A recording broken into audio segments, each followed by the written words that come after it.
The idea of disclosure. Do you believe that the people, Congress certainly, deserve to learn more?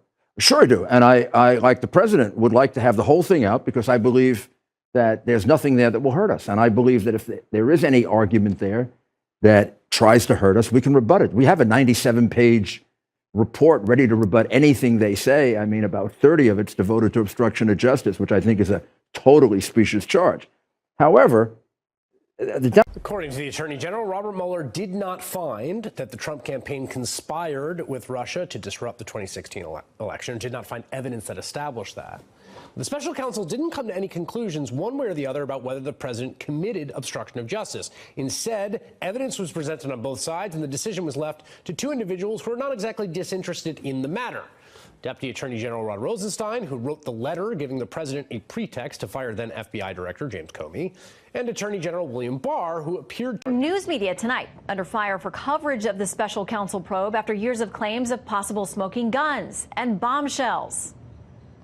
I am outraged by the behavior of these networks. Okay. Collusion, collusion, collusion, collusion, collusion, First collusion. of all, no collusion. Okay, here's my no case. Collusion. Here's my case. Apologize. Never. Here's my case. Never? Never. I didn't do anything wrong. These questions are real. Well, they thought needed to be people regarded as such, treasonous? and they needed to be investigated. Did you hear me say that? No, but I heard Do people I on hold this you to network account say for it. what people say that you don't? There were people on this network that did. How about this network should apologize? How about Jeff Zucker? Do I ask you to apologize for everything the president says that's not true? No. Okay. In this edition of the Red and Blue Political Roundup, President Trump appears to be taking a victory lap after the release of Attorney General William Barr's summary of the Mueller report.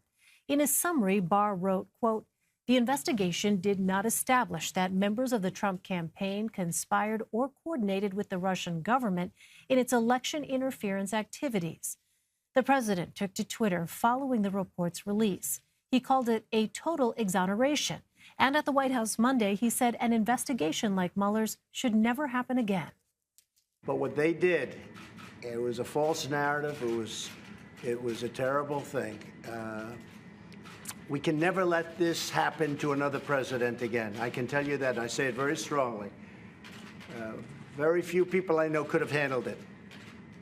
And welcome again to this PBS special as Washington and the whole country take stock of the Attorney General's summary of the Mueller report and its limited description of conclusions reached about conspiracy and obstruction of justice. Many, especially Democrats, are demanding to see the entire report. With that in mind, I spoke earlier today with President Trump's personal attorney, former New York City Mayor Rudy Giuliani. Mayor Rudy Giuliani, thank you very much for joining us. You said earlier